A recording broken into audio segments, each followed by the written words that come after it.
Assalamualaikum warahmatullahi wabarakatuh. Saya Ismi Kodil Muflihah, NIM 221010932 dari jurusan Manajemen Perusahaan semester 3. Pada video kali ini saya akan membuat video untuk menjawab pertanyaan dari studi kasus yang barusan saya berikan. Dan seperti ini studi kasusnya.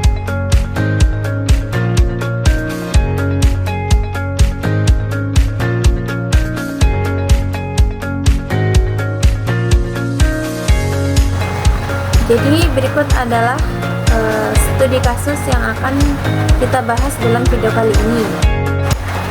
Pertanyaan yang pertama, analisis komunikasi. Bagaimana masalah komunikasi dalam kasus ini mempengaruhi kinerja perusahaan?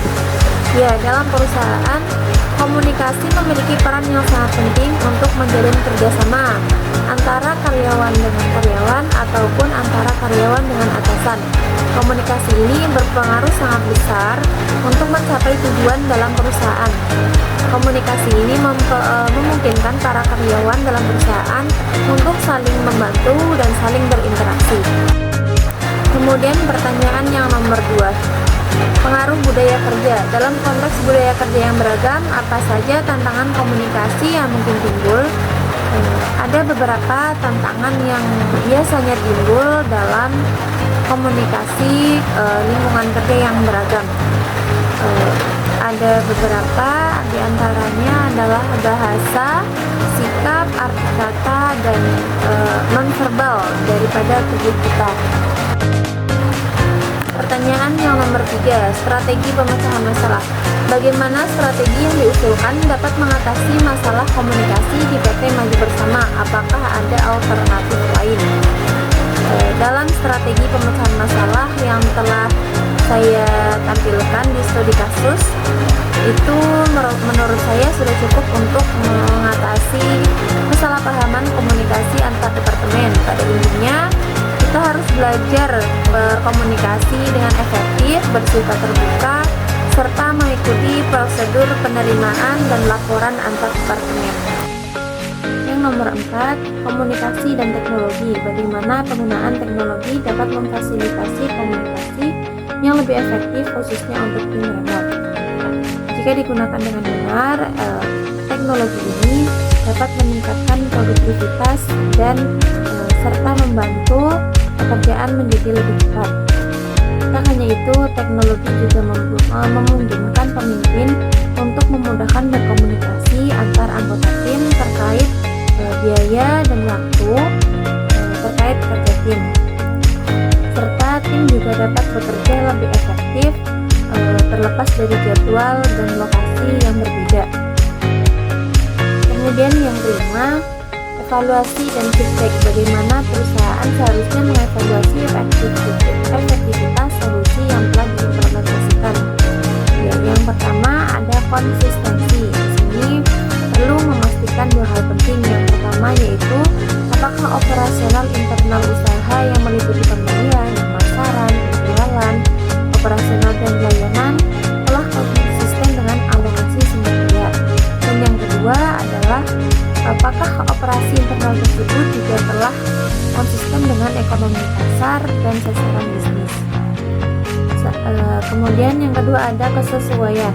Di sini perlu memastikan beberapa hal seperti siapa dan di mana yang memungkinkan adanya potensi pelanggan, kekuatan ekonomi yang ada di pasar usaha, kemudian pemicu pelanggan atau konsumen untuk membeli, serta kendala yang ada dalam proses penyesuaian usaha. Yang ketiga adalah unggulan. Unggulan ini mengevaluasi apakah strategi yang direncanakan dan diterapkan telah memenuhi kriteria tersebut atau tidak. Yang terakhir adalah kelayakan. Di sini perlu memastikan bahwa strategi tersebut memang layak untuk dipertahankan. Contohnya bisa dengan mengevaluasi sekaligus menganalisis apakah strategi usaha yang selama ini dilakukan telah memiliki kemampuan untuk menyelesaikan masalah. Kemudian pertanyaan yang nomor 6, manajemen konflik. Bagaimana keterampilan manajemen konflik dapat membantu dalam mengatasi masalah komunikasi ini? Ada beberapa cara atau beberapa kemampuan dalam untuk mengatasi sebuah konflik. Yang pertama adalah kemampuan berkomunikasi. Salah satu keterampilan manajemen konflik yang paling penting adalah komunikasi. Keterampilan komunikasi ini dapat membantu Anda dalam hubungan yang baik, kepercayaan dan kredibilitas dan pelanggan serta prospek Anda. Komunikasi ini juga bisa memperjelas ekspektasi, mengatasi keberatan atau kekhawatiran. Yang kedua ada keterampilan negosiasi. Negosiasi adalah proses mencapai kesepakatan yang saling menguntungkan dan dari pihak lain. Dalam penjualan, keterampilan negosiasi dapat membantu Anda mencapai kesepakatan, menghasilkan nilai, dan memuaskan pelanggan dari prospek Anda.